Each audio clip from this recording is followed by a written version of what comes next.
Hello and welcome to the ultimate Trello tutorial for 2022.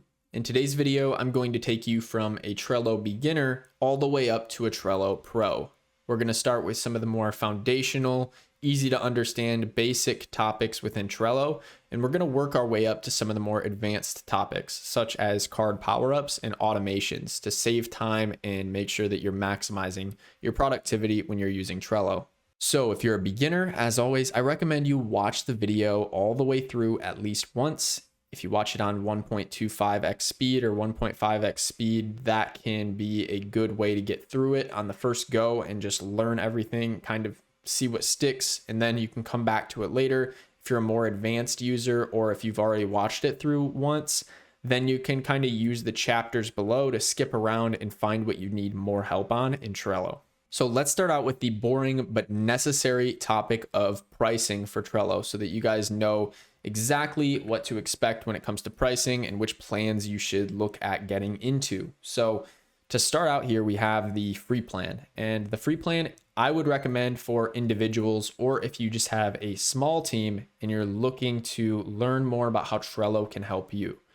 You might never scale beyond the free plan. It might have everything that you need. And if you're looking for just a basic Kanban software and you have a small team or you're just using it for personal projects, the free plan is more than enough.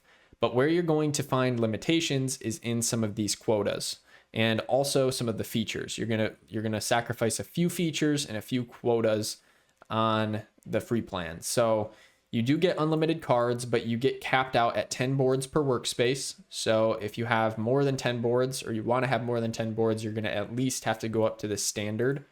But for most people, if you're an individual or a small team, you probably won't cap out any higher than 10 boards. Now, the unlimited storage is a nice thing, but you're limited to your file size for your uploads. Now, you're going to be capped at 250 workspace command runs per month. So if you're not planning on using automations a lot, then the free plan will probably work well for you and you won't need to upgrade. But if you're looking to really utilize that automations feature, you're going to want to go to the next level.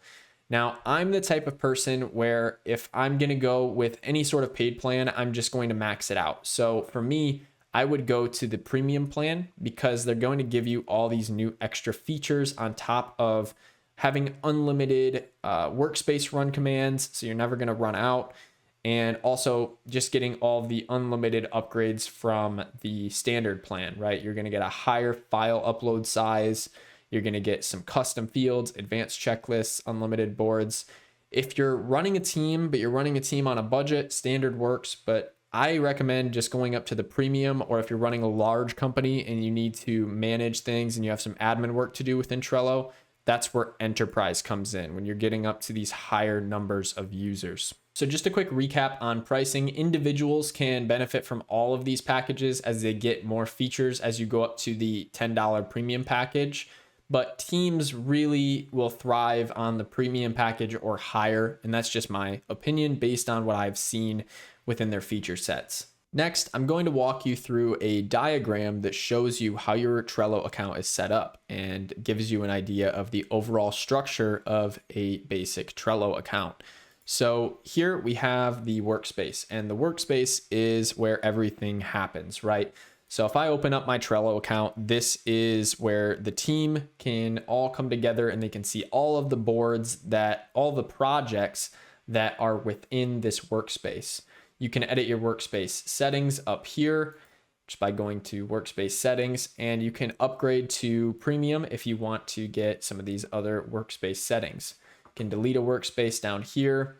And as you can see, this workspace is actually private. I can change its name here, and I can invite other workspace members by clicking here and creating a link or allowing people to join via email right here.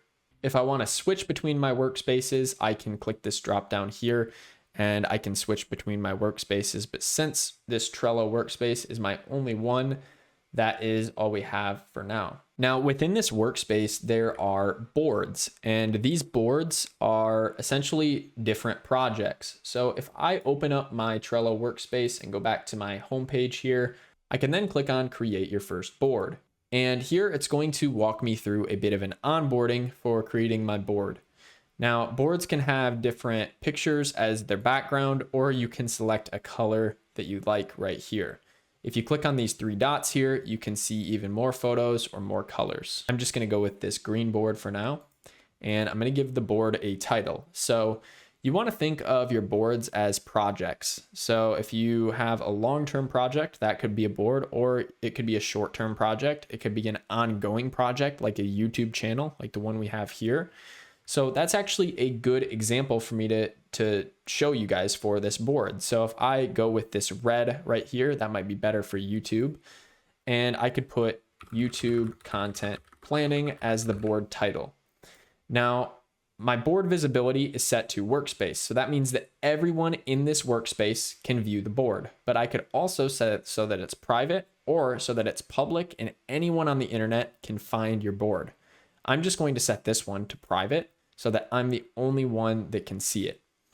And if I want to start with a template, I can click right here, but I'm just going to create this board from scratch. So if I hit create board, that is going to open up this amazing workspace right here. And it starts us out with 3 lists. Now, a list is what goes within your board. And oftentimes these lists just represent a different portion of the project. So on this one here, we have a to-do list, we have a doing list, and then we have a done list, right? So these are just different stages of the project. You can move them around if you wanted them in a different order. You can change the name. So maybe you have, for a YouTube content planning, you would have ideas. So you have video ideas, and then after ideas, maybe you have videos you're actually filming that are in the filming queue. And then you have videos that are in the editing queue. And then finally, you get to the publishing stage of your video. How do you keep track of the videos within these lists? Well, you would add cards by hitting add a card. Now, cards are within lists, and these can be moved between lists, and they're going to represent, in this case, our YouTube video ideas. So a YouTube video idea might be the Trello full tutorial for 2022. I could hit enter and boom, I have a card right here that can be dragged along this process from ideas to filming to editing to publishing.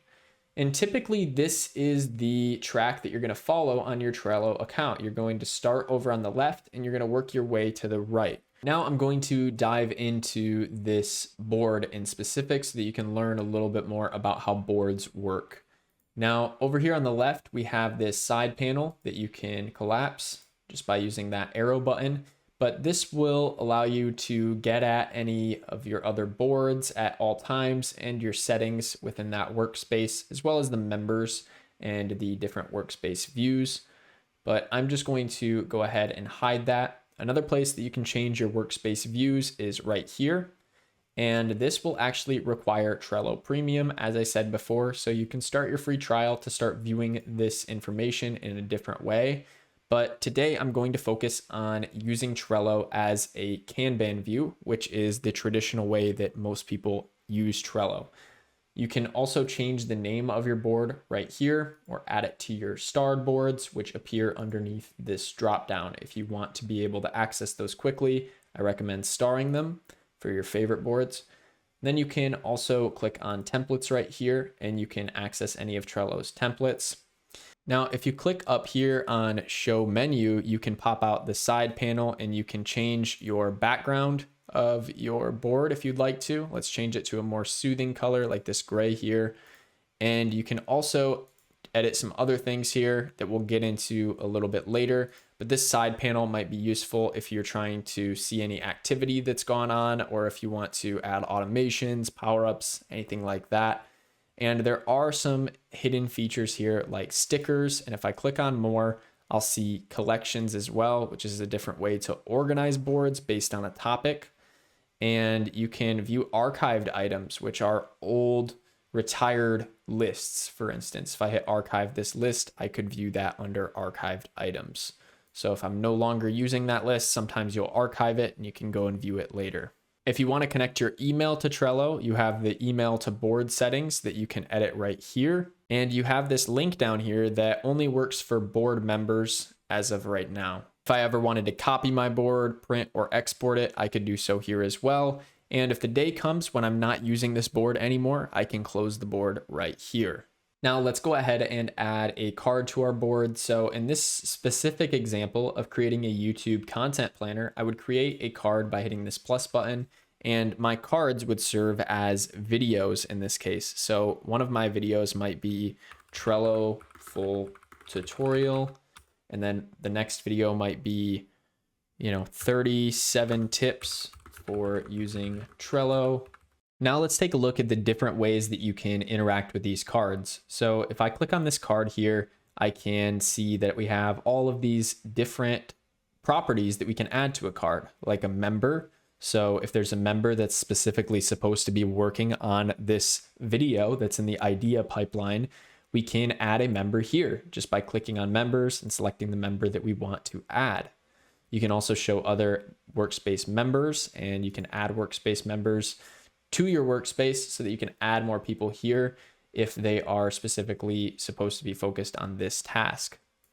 Now, if I wanted to, I could also add labels. Labels are different tags for a task. So Trello tutorial might get a Trello label. So I'm going to go with this Trello blue, and I'll just name it Trello, and I'll hit save.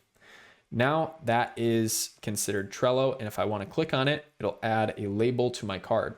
Let's close out of here. And as you can see, this little blue color shows up. If I click on it, it's going to open up that label, and it's going to show me that tag for this specific video. So in the future, if I wanted to, I can filter up here, and I can filter by a specific label. So I only want to see things that are tagged with Trello. I can select that here. So let's go in and tag this other video with Trello, and then let's also create another one. And we could come in here and we could go ahead and label that with a new label. I'm going to hit create new label, and we're going to go with this color here. I'm going to call it Notion, and I'm going to hit create. So now, as you can see, we have a few different labels, and like I was showing before, you can select which labels you want to show just by filtering using that filter button there. Now this next portion gets a bit interesting because you can actually add a checklist to each one of your cards. So if I hit checklist here, I can give it a name, and this might be filming checklist. Okay, I can hit add, and now we have a nice checklist here where I can add some items. So for this Trello tutorial, I might have a filming checklist to do an intro, and then I might have another item like explaining Trello workspace. And as I finish these, I can check these off, and that percentage will increase. And I can even hide checked items if I want to, so that I'm only seeing what's left to complete. Now, if you're using these checklists a lot, I would recommend upgrading, because this button here will actually allow you to add due dates and add members to your checklists. So this is that advanced checklist feature. So we can set up specific people for specific tasks, and those tasks can have due dates. If I click on these three dots right here, I can also convert this to a card. So if I hit convert to card, it's just going to move that out here. Now, in this case, that wouldn't necessarily be needed, but I just wanted to show how to do that. You can also right click it and archive that card if you want to get rid of it. By going to show menu, and then going over to archived items, you can find an archived card here and an archived card here as well. You can send them back to the board, or you can delete them permanently. Now that all of our tasks are complete, you'll see that this goes green, and it gives us a nice message here saying everything in this checklist is complete. I can also come back and show those checked items if I want to and uncheck them. And as you can see, it would go back to that grayed out version. Now, checklists are pretty neat, but if you want to really get something done, you have to set a date for it. So that's where dates comes in. So if I click on dates, it's going to allow us to associate a start date and a due date, if we want to our specific card that we're on. So for this Trello full tutorial, let's say that we wanted to go in and set a due date, right? So we could click here and we could change this out to, let's say, September 17th.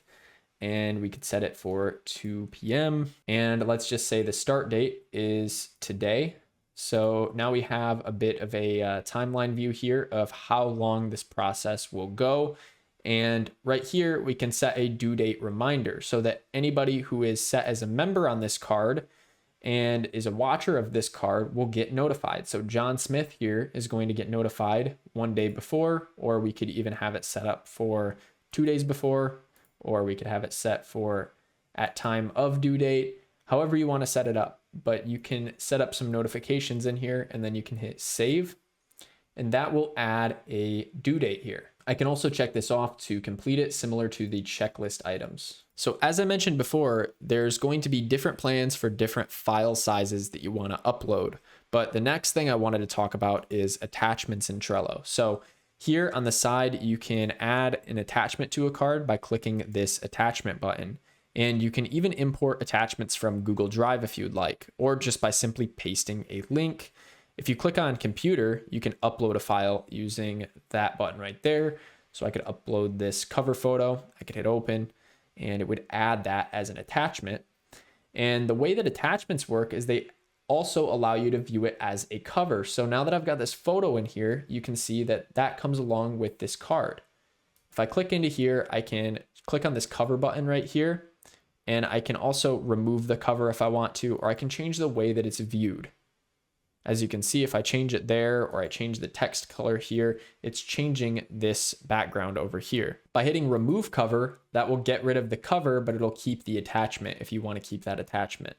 If people come in here, they can also comment on this and leave a brief note that will show up down in the activity. They can just say, hey, I like this cover, but I would change the orientation of the laptop. Could say something like that, hit save. And that kind of brings me on to the next area that I wanted to focus on, which is the chat feature down here, this activity section. So anybody who has access to this board and this card can come in here and leave a comment. And then you can also add your reactions to the comment if you want to. You can put a plus in here.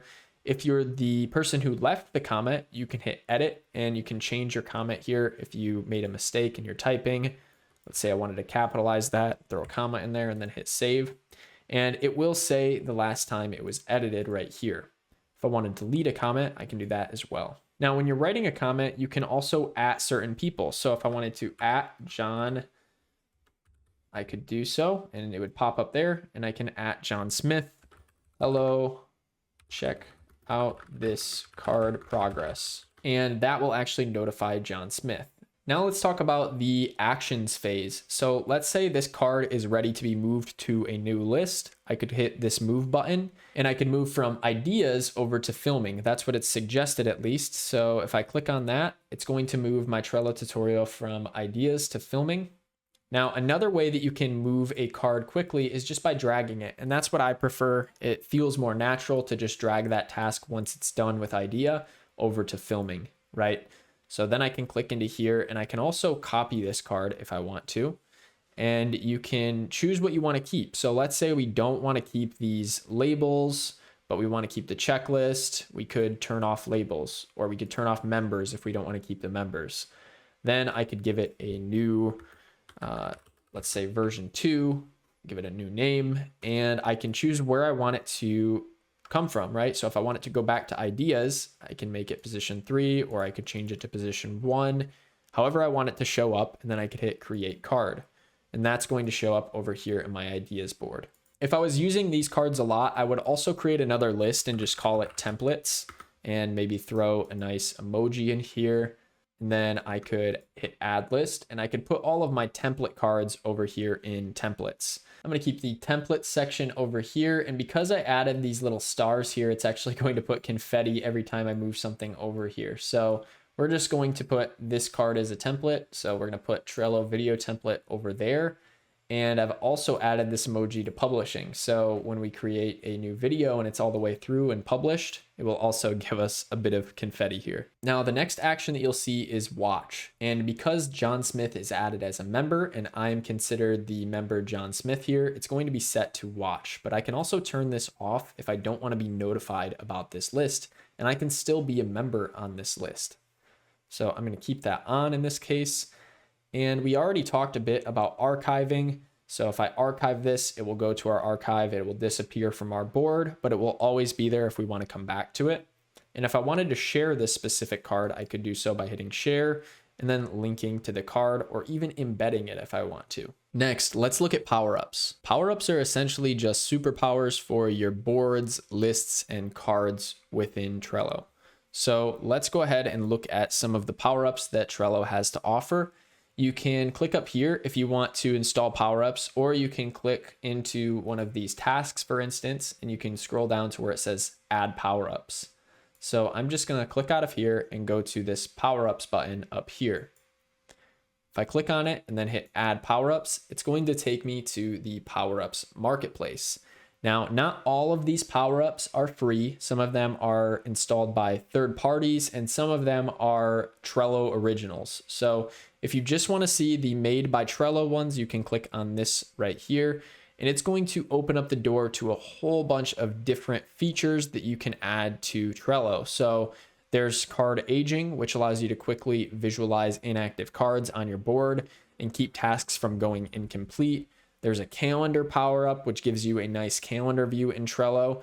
And this one's pretty neat. It's a snooze feature that allows you to snooze a card so that you don't get notified about it if you don't want to hear about it anymore, or you just want to put it on the back burner for a moment.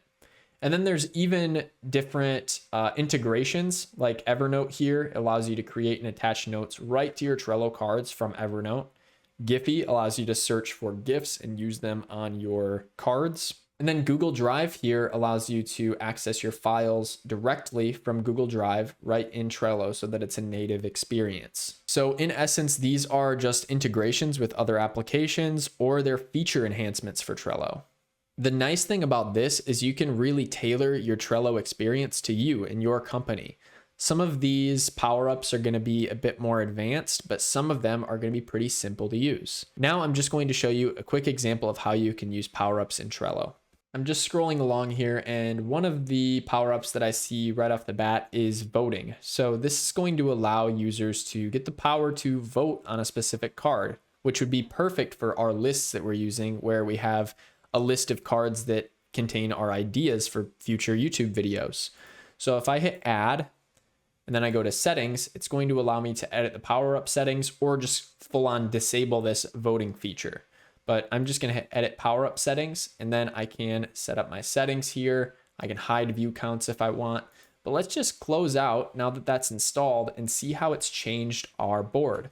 So over here in ideas, let's say we've got a few different cards here. I can click into this 37 tips for using Trello.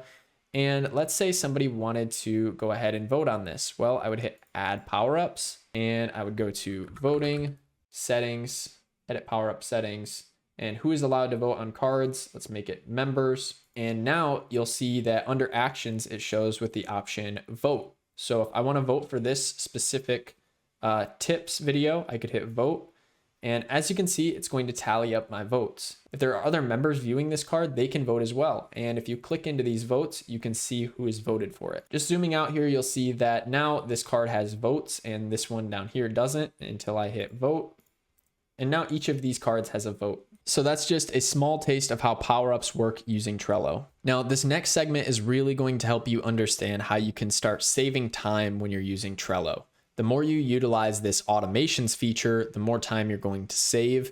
And honestly, it's just going to keep things moving fluidly, especially if you have a team and there's cards that are moving along different stages in your project. So let's just take a look at the automations menu by hitting automation up here. And then it's going to give us a few options. The first one is rules. So this is going to have an action that responds to a schedule or a due date or a card getting moved, for instance. So anything essentially that's underneath actions here, if there's a vote, a watch, a template, something's copied, something's moved, that is what's going to affect a automation. So let's say, for instance, we have the ideas here and they get moved to filming. Now, when they get moved to filming, somebody needs to be assigned to this specific card. So they're in ideas right now, but I don't want to have to go in after it gets moved to filming and add a member every single time that it goes to filming. So what I would do is I would go to automation and I'd set a rule. So if I go to rules here, you'll see that it's going to open this up here and it's going to give me some more information about how Trello boards can be automated. I'm just going to hit create rule. Now what you'll see here are just some presets for what happens when a card is moved. You can also add card changes. These are different, like a label switching, for instance. When something is attached to that card, make another action happen. You can have an action occur when a date is selected, or when a due date is reached, for instance, or when a checklist is complete, or a card gets some new content, or maybe there's a bit of text that comes in a specific phrase and you want to have an automation based on that. You can also automate based on fields. So since we don't have custom fields, it will note that in here, but you can even hook this up with your own custom fields if you have a paid plan. I'm just going to go back to card move because that's what we're trying to automate. When a card moves, we want it to change the member that is associated with that card. So let's take a look at this automation template right here. So when a card is added to, and we can put the list of filming by anyone, let's hit plus. So we've selected our trigger. Now we have to select our action, right? So what do we want to happen when the card moves to filming? Anyone moves that card to filming, and we're going to go to members. So what we want to happen is we want to add a member by their username to the card. So I'm just going to go ahead and enter John Smith right here and hit the plus button. Now, if I hit save, it's going to give me that confetti, and it's going to list out how this will work. So when a card is added to the list filming by anyone, add member John Smith to that card. So let's see how it worked. Okay, so right now, this right here doesn't have any members associated with it. But if I drag this over to filming, and then I click into here, you'll see that it automatically adds John Smith to this card, and it makes him a watcher. So now John Smith is going to be notified about this card when something happens to it. Next, I want to talk about automating using buttons. So this type of automation allows you to create a button that's clickable, and when it's clicked by a user, it's going to create a domino effect and kind of complete those actions that you have preset for that button. So to set up a button, you're just going to click on automation here, and then go to buttons. So here it's going to show us some examples of how you can use card buttons. And if you want to create a button, just hit create button. And now let's go ahead and create a button that moves something out of the idea stage and creates a checklist for me for filming that video. So let's go ahead and add an icon. If we want to, we can just do this little zap, and let's name the button send to filming. I'm just going to leave this checkbox checked so that this card is enabled by default. So if I want to send a card to filming, I can add an action. So this is what the button will say. That's the icon that it will have. So first we're going to move the card to the top of the filming list, right? So let's add that. After it moves to filming, we then want to add a member. So let's say add member John Smith. Let's add that action as well. So now it has these two actions that are going to take place when we hit that button. And we can even add some content in here. So for card description, we could add a description for that person who is at that filming stage. So let's say we add a list of different things to remember when filming. Remember to stay upbeat and positive throughout the filming, and don't forget to add your call to action. Great. So now it will add that description when we hit that button as well. So it's going to do all three of these things, and we can do even more here if we want to. But for now, I'm just going to hit save, and that's going to add that card to our buttons. So just make sure you have enabled on this board. And if you want to, you can even enable it on the other boards in the workspace and share it with your workspace. So let's go ahead and back out here. And now I can click into, let's say this is back here. I can click into it, and I can go down to this send to filming automation, and it'll go ahead and it will make all of those things happen, right? It adds the member, sends it to filming, and it adds that description that we had there. So that can certainly save some time if you want to add some buttons for some common task routines that you go through in Trello.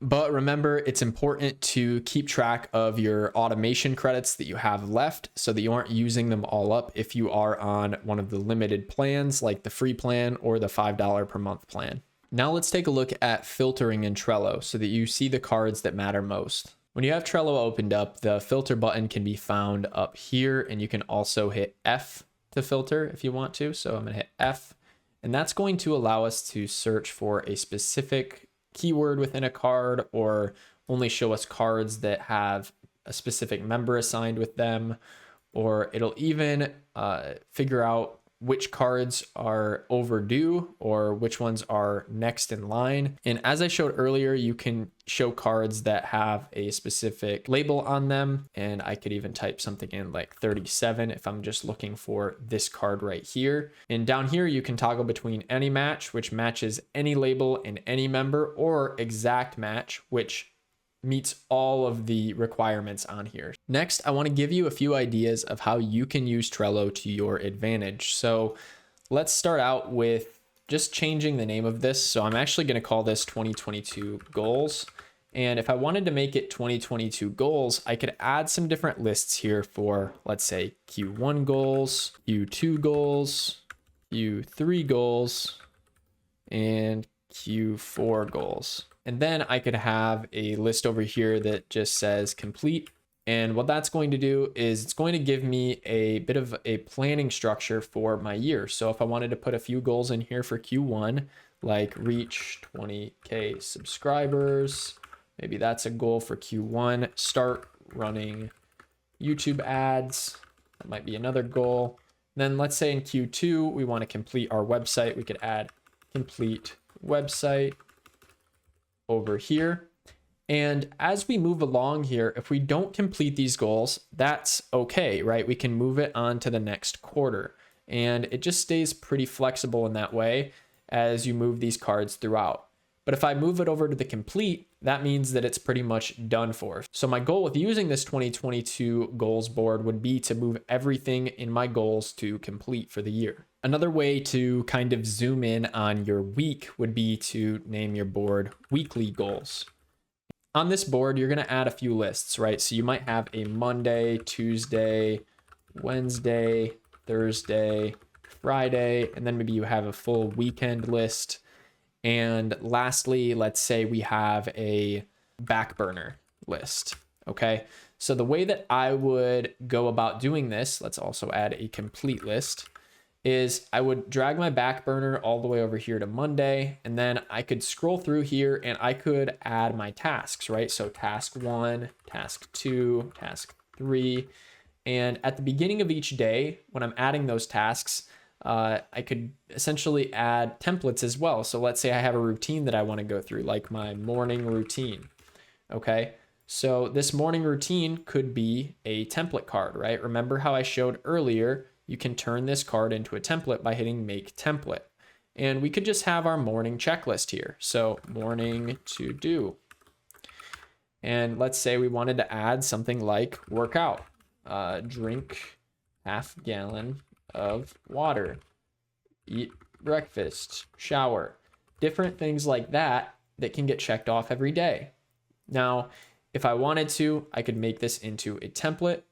And from there, I can, like I said earlier, I can create a template list, and that would just house all of our templates. So now if I wanted to, I could go over to this template and I could create card from template. So let's just call it morning routine and add it to Monday, create card. And now we have our morning routine list over here on Monday, right? So I can go in and check these off as I complete them. And if I want to, I can also go ahead and let's say I'm done with Monday. I want to copy this over to Tuesday. I can just hit copy and I can move it over to Tuesday, hit create card, and boom. Now, as you can see, this is on Tuesday and it copied it over, but it didn't copy over the fact that I completed these things on Monday. So it's just a good way to keep track of everything in my morning routine. And then your tasks that you add to the day, of course, you can add all of these different add-ons for your card. You can add your power-ups. But what I really like to do is just move these all to complete or just reallocate them to a different day, such as Tuesday, if I don't finish them on Monday. If something becomes less important all of a sudden and I don't want to focus on it, I can move it over to the back burner. Now, there are hundreds of ways that you can use Trello, but I'm going to give you one more example as to how you can use Trello. So this is from a product design perspective. So let's just say we are creating a new software as a service roadmap. So the first list we'd have here is a requested features. And this is something that you can connect with Google Forms or a type form so that you can get all of the requested features ported into here if you wanted to. So a requested feature might be, I want to change the color of my lists. Okay. So then in here, we could go ahead and vote on it if we wanted to, or we could add a description as to like what that's going to entail or what it's going to look like, or maybe even a screenshot if we want to. Then we would have a list of in progress. And this is where we would move the requested features that have been moved to development stage. And at a basic level, we would just go ahead and create a complete list. So these are the features that have been fully added. So this is kind of another way that you can use Trello, and you can add as many stages to your roadmap as possible. But this just serves as a way for people to see all of the requested features, the in progress features, and the features that are actually complete and live. It's also useful to have a list of bugs in here if you want to, so that people can see what bugs you're working on. Now, finally, let's talk about the different views that you have available to you in Trello if you are a premium Trello user. If you are on a free account, you can go up to where it says boards here, and you can start a free trial for Trello Premium so that you get the timeline, table, calendar, dashboard, and map view. So I'm just going to hit start free trial. Now, the nice thing about this is it's just going to start me on premium. I don't have to enter my payment method or anything until this timer runs out. And I have full access to these different workspace views. So right now we are viewing this as a board, but I can change the way that I want to view this. So if I wanted to view it as a map, I could click on this map view right here, and we could actually have cards added to specific locations based on what their location is for the card. So let's say that these had different shooting locations. I could say, let's say this one is going to be shot in New York, and this one is going to be shot in New Jersey. Well, then if I had those in there, I could change over to the map view, and I could view these based on the map, which is pretty neat for specific use cases. Like if you had a construction company and you wanted to list out all of the construction jobs throughout the country that you're working on, you could do so. And then you can click on these and open up these cards specifically, and you'll get the location as well as all of the other card details. The next view to go over is the timeline view. So I'm going to start back out in the board view just so I can set things up properly. But for the timeline, you're going to need to set some due dates and some start dates. So if I go into this card here and I hit dates, I can select start date, and I can have my due date. So for the start date, let's just say it's the 5th and it's through the 22nd. So that's the period of time that I will work on this specific card. I can then come in here and add a date time frame for this next one. Now, if I open this up as a timeline, now on the left side here, we can see which list it is attached to. So which stage of the project we are on. Are we in the idea phase, the in progress, or complete? So far, all of these are ideas, and you can also see anything that's not scheduled by clicking here. And let's say we wanted to click on Miro full tutorial and add some dates for it. That would add it to our list here. And if I came in here and changed this to, let's just say in progress, move it. Now it's down there in progress. We can move these around and change the date in the timeline view. And here you can scroll through and see what the project's progress is looking like. The calendar view is somewhat similar to the timeline view. So if I open the calendar, as you can see, it gives me these long start to finish dates. But if I click into here, you'll also notice that you can just come in and turn off start date if you want, and we could just see the due date if we wanted to right here. And that's totally okay. It works the same as the timeline where you can drag it and decide where you want it. You can change the time frame overall, or you can even just shorten the time frame or lengthen it based on how long you want a project to go on. If I don't want it to have a start and end date, I can just drag it down to 1 day, just so I see the due date if that's all I want to see. Now, let's say you wanted to get into some of the more advanced analytics behind your cards. Well, you could view your cards and you could view your board as a dashboard. So to do that, you're just going to click up here and select dashboard. Now I can see how many cards per list just by hovering over that. I can see cards by due date, and I can also add different types of tiles here. So these are just analytics that we can keep track of. So for line chart, I could hit next, and then I could select like cards within the past week that are dictated by cards per member. So then I add title, and I'll just see John Smith plotted on here because he's the only member that we have. But you can add these different views of your data so that you can keep track of that if you're an account admin and you want to just get some insights as to how things are moving along in your Trello account. Finally, this is a relatively new one that Trello has added, and that is viewing your board as a table rather than a Kanban board. So here you can switch to the final option here, which is table. And table is just going to show all of our cards in the form of just that, a table. And here we're going to get a view that's reminiscent of other database softwares such as Notion. This also looks kind of like a Monday.com or a ClickUp account. So here I can actually change my list and I can edit some of these things, like I can add members to specific cards. And sometimes this table view just comes in very handy for seeing all of the properties that are associated with a card and making changes there. You can also click into your card and make your changes here, similar to how you can when you're editing a card within a board or a list. All right, so that's that. That should pretty much get you going with Trello. It should get you to a point where you understand the software enough to be dangerous and enough to get some things done if you're working in a Trello team or if you're working on something personally. If you have any feedback or questions, please leave them below. And if you did enjoy this video, please go ahead and drop a like. I'm going to have a link here at the end to our Trello playlist. So definitely check out that Trello playlist if you're still struggling and you want to see more Trello content from the Productive Dude YouTube channel. All right, thank you guys for watching, and we'll see you in the next one.